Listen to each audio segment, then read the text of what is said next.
completely oblivious to what's being introduced to you. The volume imbalance tells you to ignore any of the WICK. This WICK will not be all that influential. Whereas if you were without a volume imbalance in here, let me zoom in because I really want you to see what I'm talking about, because I'm not sure if you can see it well. Some of you guys are trying to learn this on your smartphone.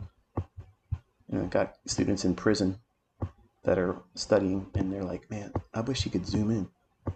This brother just read my mind. How do you like that? So that's the volume imbalance right there. Okay. So if you have a fair value gap or an imbalance and it has a volume imbalance in it, any WICK inside the fair value gap just completely nullify any intention on that. Now, find that in your textbooks.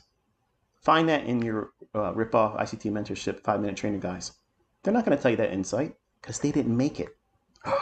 So the volume imbalance right there, that tells you if you have that and any WICK in there, just completely disregard it.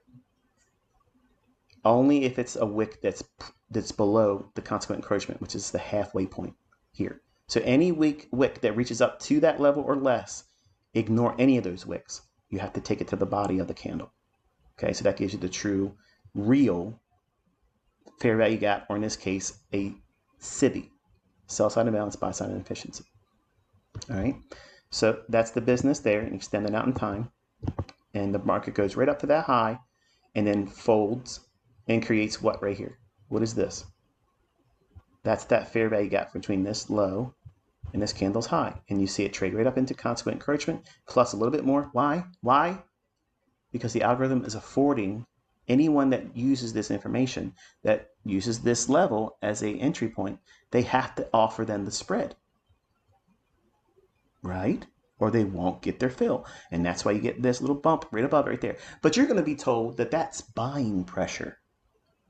The buying pressure just happens to stop at levels of precision that fit inside the narrative that I've proven to you over and over and over again with live price action before it happens. Folks,